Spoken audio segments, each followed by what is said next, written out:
Greetings, folks. Remember this? It's your classroom. Oh my. This is a demonstration that you should get a kick out of, I'm hoping.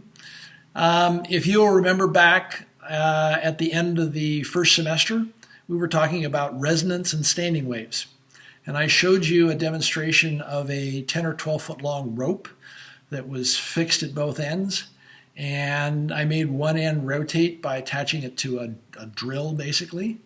And what happened was that waves went down and bounced off the fixed end and then came back. And so you ended up having waves going one direction and the other direction. And they superimposed on one another. And if driving frequency happened to match one of the natural frequencies of the system, you ended up with what were called standing waves. And so like one of the standing waves sort of looked like this. And one of the standing waves kind of did this kind of thing. And the other ones my hands won't do, so we'll just stop there. But the point is that when you did this, what you found was that you had points on the medium where the superposition was such that the waves going this way and this way always added to null. The net effect was that you got no motion at all at these null points. And it was a consequence of the fact, as I said, that the waves were going one direction, they were going the other direction, they were superimposing, but they were doing it in such a way that they always added to zero at these null points. And that only happened when the driving force had a frequency that matched up one of the natural frequencies of the system. So it turns out that this idea of having waves superimposing on one another, creating these node points, isn't confined to just one-dimensional situations. You can have it happen in a two-dimensional situation. For instance, you could have a metal plate like this.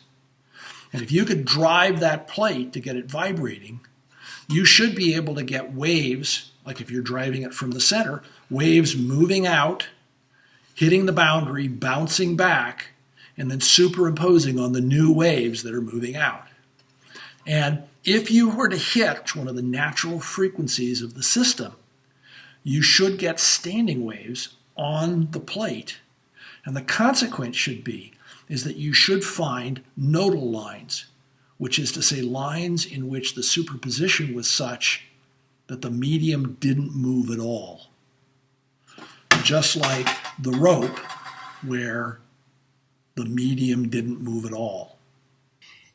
The way you can see these nodal lines is that if you take sand and you put it on the plates, everywhere the plate is moving, the sand will get bounced away, and everywhere the plate is not moving, the sand will accumulate.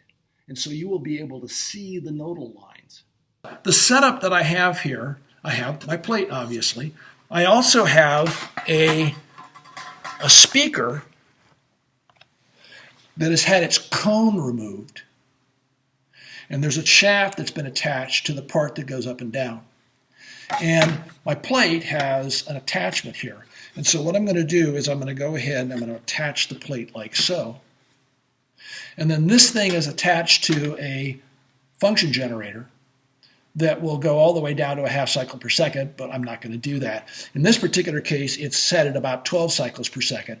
And if I bring the frequency up, you can actually see the plate vibrating away merrily. You can even hear it. You can see it's vibrating away merrily at 12 cycles per second. Now that's way, way, way too low a frequency to be able to see the kind of things that we're interested in. And so what I'm going to do is I'm going to end up starting at probably 1,000 cycles per second with the sand on it. And then I'm just going to take the frequency up, and I'm not going to change the amplitude once I get it set. You will find that when you hit resonance, the system will, the vibration will get bigger because that's what happens at resonance, and the system will start to howl. But the point is that you will get a chance to see these nodal lines. Which is pretty cool. Anyway, so here we go. I'm going to actually start at fairly high frequency. I'm going to jack this thing up to about, I don't know, I'm sitting at 1,000 cycles per second. I don't think that's high enough, but we'll see. I'm going to go ahead and throw a bunch of sand on here. And now all I'm going to do is I'm simply going to start bringing the frequency up. Now, minor point, I am going to be needing to use my hands to change the frequency. When you hit a resonant frequency, the structure will start to howl because the amplitude gets bigger and bigger and bigger. And so I need earplugs, except I forgot my earplugs, so I'm going to go ahead and use a makeshift earplug, which is just to say paper wadded up. Except paper's not that great. What you really need is wet paper. And I would take the time to go over and use the faucet, but that's too much hassle, so I'm just going to use my personal source of moisture, which is my mouth. Delicious. Oh, that really feels good.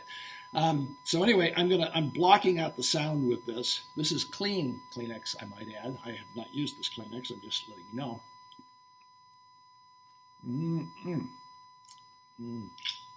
Yes, sir.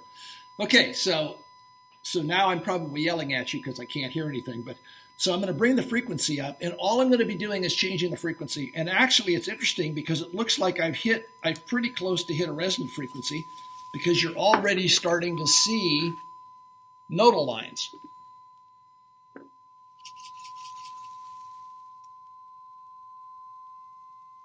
And the sound will get more intense when you actually hit it dead on. But you notice all along here, the sand isn't moving, and that's because it's a nodal line. So this is a resonant frequency. This is one of them. Now, if I continue bringing the frequency up, you can tell the resonance has gone away because the sound has gone down. Sooner or later, I'll hit another resonant frequency.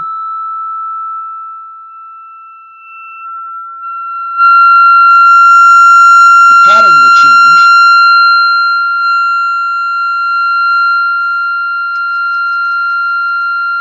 And you'll get a whole new set of nodal lines.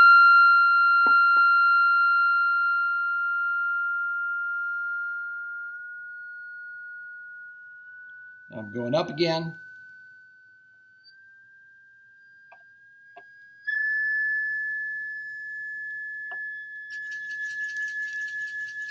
Whole different set of nodal lines.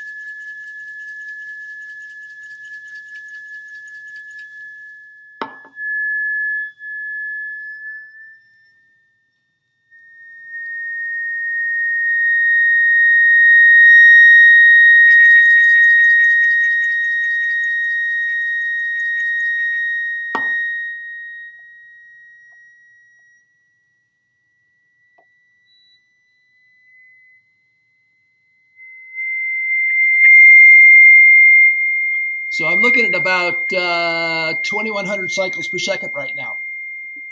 This is apparently one of the resonant frequencies. Interestingly, you can use the wave equation to actually derive an expression that would identify for you, you can predict what these patterns would look like. There's another one. So I'm going to go quite a ways up, because as they get up higher and higher and higher, they get more meticulous. So here, you can see the pattern's more refined. They go up quite a bit more.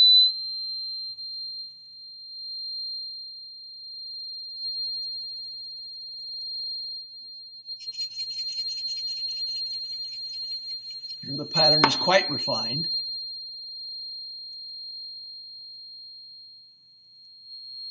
I'm going up.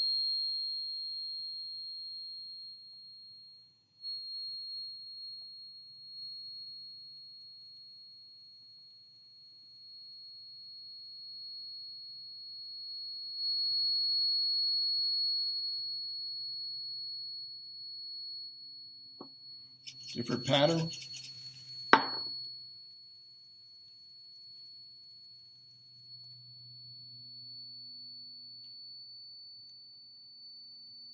We might be getting into the range where the frequency is just too high. Oh, wait a minute, here we go.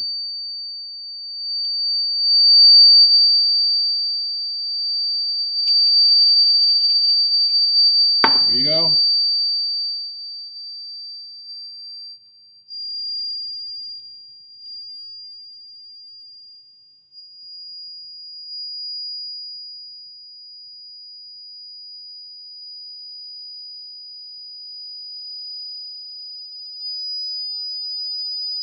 It's an entirely different pattern.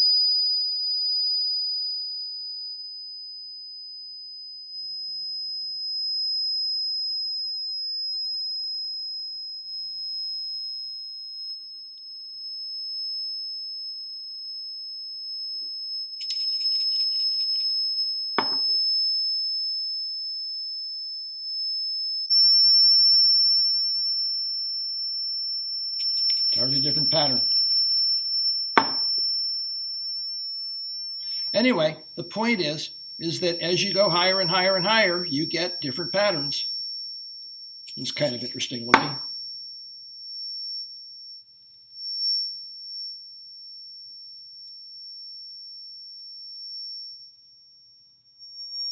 So I just wanted you to be able to see this. It's kind of cool. I could have shown you probably when we were doing the section on resonance, but we didn't have the time, so I'm just letting you see it now. See if we can get one more. Come on, baby. You can do it.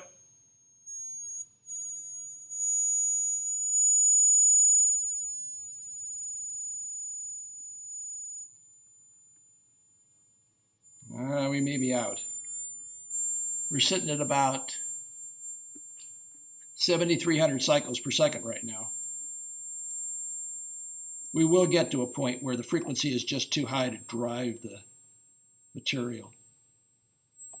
We may be there. Maybe not. Yeah, I think so. All right. Anyway, that's it. Just wanted you to see it. Have a nice day.